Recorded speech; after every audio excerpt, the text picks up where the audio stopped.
Hey,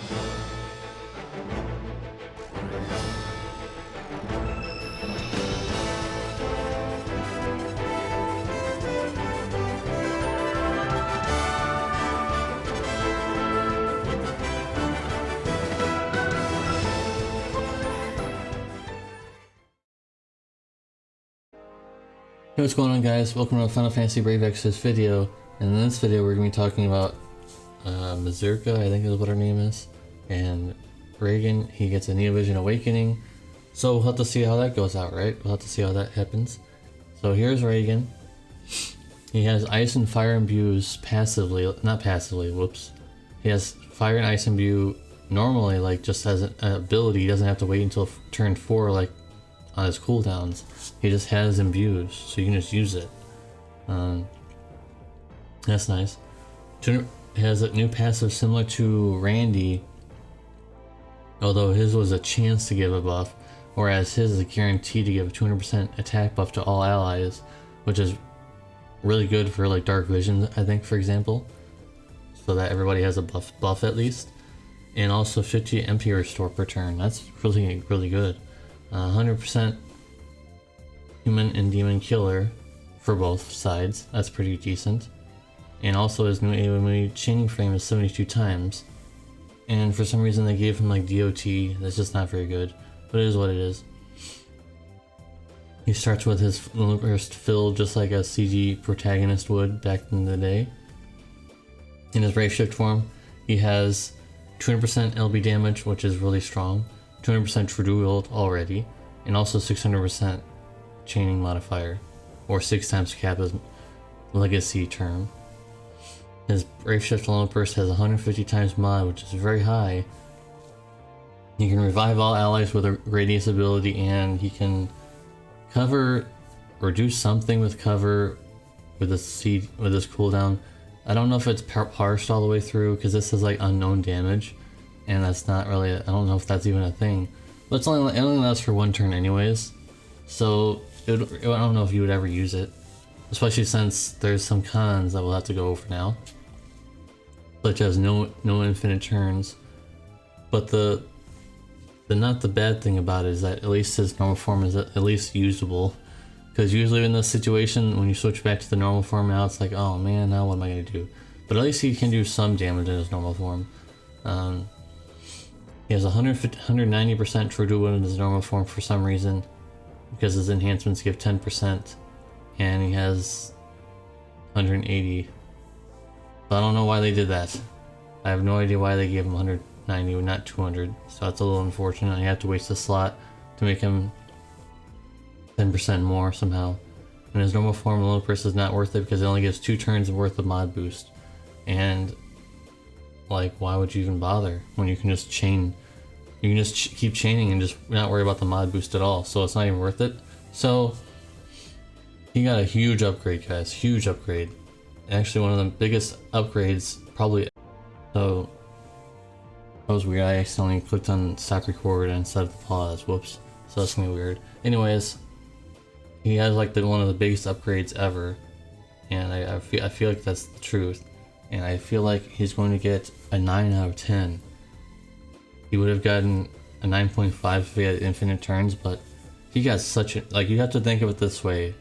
In terms of an upgrade for Neovision Awakening, he got a gigantic upgrade. And you can say, yes, his chaining modifiers without his limit burst are not that high, but he can do things while not chaining. Well, when he's stuck back to his normal form, at least he can do stuff and things like that. So I think that's really strong. I think he's really strong now. And yeah, so that'll be it for Raegan. 9 out of 10 for Raegan. And what are we gonna move on to? Mazurka. So she does have infinite turns.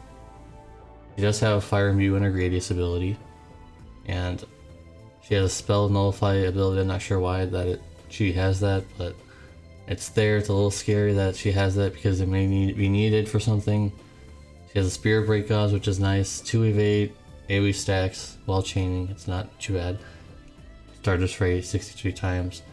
400% TGH and also 500% cap in both forms. That's good. So They're really trying to incentivize you to just make her TDH instead of making her true to wield. And it's gonna be hard to make her true to wield because of all that stuff that I just said. She has Planetary Focus. I'm not sure what was going on with that. It says it should be Planetary Focus. Limit Burst has 3 evasion stacks in normal form, and a Brave Shift Limit Burst gives a 20 times mod to her jump for 4 turns. I think that our Limit Burst is kind of needed to be used in a Brave Shift form, so that your jump will be 100 times mod. Your jump will be 100 times mod when you use her Limit Burst. So she's not gonna be as quick to set up like Sid used to be. You'll have to waste a few turns to get her into a proper position to be able to do 100 times jump damage mod move. So obviously, like I mentioned, her main jump move is 80 times mod, a 2-turn delay, and also cures attack break before she jumps, and also gives 300% attack before she jumps. So no longer will you have to be like, oh man, I forgot to buff her before she jumped. Nope, she buffs herself. That's quite good. Some unfortunate things. Not really a con per se, because you're only single casting anyways, but her imbue is Aurora Ray chaining for some reason. I don't know why that is. It's not that big of a deal since you're only single casting it. It's not going to be that bad. Not be that bad. And so there's some cons. So her equipment selection is really terrible. Like probably one of the worst equipment selections I've ever seen. All she can do is equip a hat, clothes, accessory, and a spear. That's it. She has nothing else that she can equip naturally. Of course, you can obviously change that if you wanted to. And for this one, I don't see how you would make her true dual wield. You would have to use a whole bunch of slots. You'd have to, first of all, you have to make her dual wield. Then you'd have to equip 2 spears.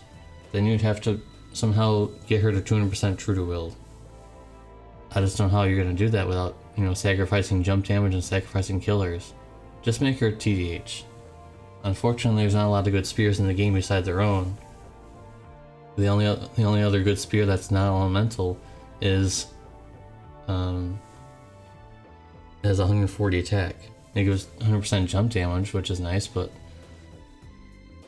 all the other spears are elemental, like Sid's is elemental and Nalu's is elemental. So it's just like there's not a lot of good spears in the game. And also her normal form wants to be Provoker, but no passive evasion, so you have to rely on the evasion stacks, which she doesn't get a whole bunch, like Seifer, for example. And she has no passive Provoke, so you're relying on the Provoker for cooldown, which is not complete uptime, by the way. There's a 1-turn delay on when it comes back. So I don't think she can be a Provoker. As much as they kind of wanted her to be, I don't think that's going to happen.